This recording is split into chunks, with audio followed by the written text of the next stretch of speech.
Have you ever wondered what happens when a star dies? Picture this. A celestial body, burning bright in the night sky, suddenly bursts into a spectacle of light only to fade away into oblivion. This is the fate of Betelgeuse, a red giant star that's a prominent feature in the constellation Orion, also known as Alpha Orionis. Betelgeuse, the left shoulder of Orion, has intrigued astronomers for years. But a recent study suggests that this star might be nearing its grand finale. It's predicted that Betelgeuse will explode as a supernova, an event that could be visible from Earth even in the daytime. The study suggests that this could happen within our lifetime, making it a truly extraordinary event. So, now that we've set the stage, let's dive deeper into the life and potential death of this celestial giant. So, how about a journey to discover the life and potential death of this celestial giant? Ever considered what it's like to be a star, particularly a red giant like Betelgeuse?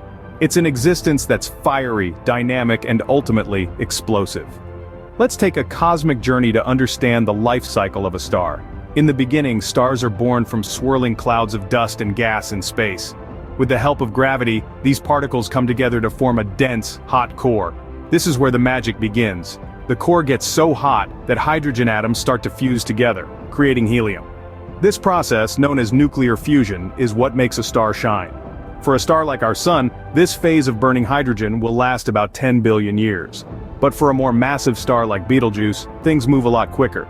These stellar giants burn through their hydrogen fuel in just a few million years. Once the hydrogen is depleted, the star doesn't just fizzle out. No, it shifts gears and starts fusing helium into heavier elements like carbon and oxygen. This is where Betelgeuse is at right now. It's a red giant, a phase characterized by expansion and change in color. As the star fuses helium, it needs to exert more energy, which makes it expand. If you could see Betelgeuse up close, you'd notice it has become cooler and redder as it grows. It's like a celestial balloon, inflating as it burns through its helium fuel. To give you a sense of scale, if Betelgeuse was at the center of our solar system, its outer layers would reach beyond Jupiter. That's more than 500 times the size of the Sun.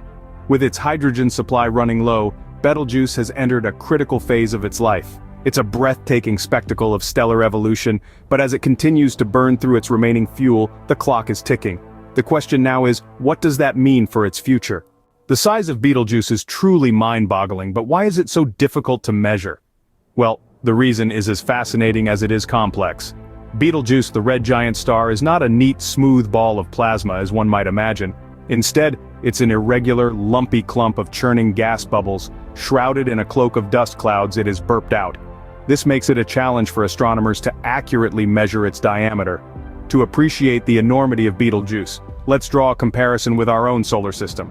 If Betelgeuse were to sit at the center of our solar system, its outer atmosphere, a scorching sea of gas, would reach so far out that it would engulf even Jupiter.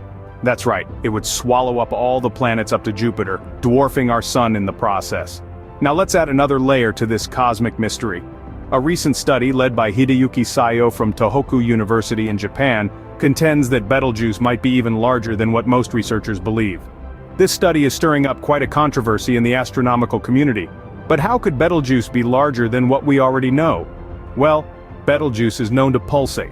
It expands and contracts, dims and brightens up at regular intervals. Every 420 days, the brightness of Betelgeuse swings up and down. Astronomers attribute this fluctuation to the periodic expansion of the star's envelope or its roughly spherical outer region. This phenomenon is known as the fundamental mode. So if Betelgeuse is pulsating at a larger scale than we previously thought, then it could indeed be larger overall.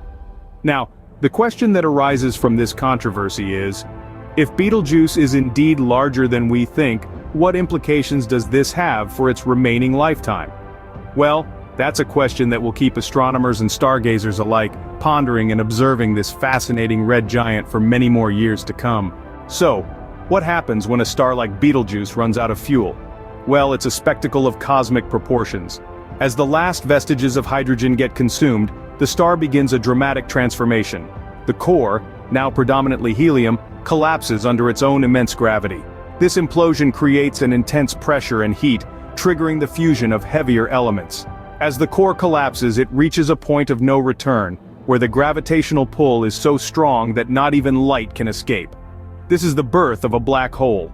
But this birth isn't a quiet event. Oh no, it's a cosmic fireworks display known as a supernova explosion.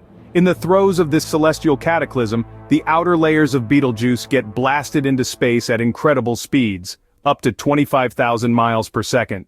This expulsion of gas and dust creates a cosmic spectacle that would be visible from hundreds of light years away. Now imagine being on Earth, looking up at the night sky when Betelgeuse decides to bow out. It's just 650 light years away, practically a neighbor in cosmic terms. When it goes supernova, it will outshine even the full moon. For several weeks, this dying star would paint the night sky with its brilliant farewell, a sight that would be etched in the annals of human history. But it's not just about the spectacle. The death of a star is also a birthplace of elements. The forces at play during a supernova are so intense that they create elements heavier than iron, elements that eventually find their way into other stars, planets, and even life forms. So, the death of Betelgeuse, as spectacular as it would be, is also a testament to the cyclical nature of the cosmos. Stars die, but their remnants seed the universe with the building blocks of new stars, new worlds, and perhaps new life. While the death of Betelgeuse may be a tragic end for our celestial character, it's undeniably a spectacular finale. As we gaze up at the night sky, the fate of Betelgeuse remains an intriguing mystery. This red giant, the left shoulder of Orion, is a celestial enigma that continues to captivate astronomers. Its immense size and pulsating behavior are key indicators of its potential to go supernova within our lifetime. A spectacle of such magnitude would undoubtedly be a sight to behold, brightening our night sky to the intensity of a full moon. Yet, as we've learned, the exact dimensions of Betelgeuse are elusive due to its irregular shape and outer dust clouds. This uncertainty fuels the ongoing debates and research in the astronomical community. The potential supernova of Betelgeuse serves as a stark reminder of the transitory nature of the cosmos, where even the brightest stars meet their fiery end. As we continue to unlock the secrets of the universe, who knows what other celestial dramas await us in the cosmic theater?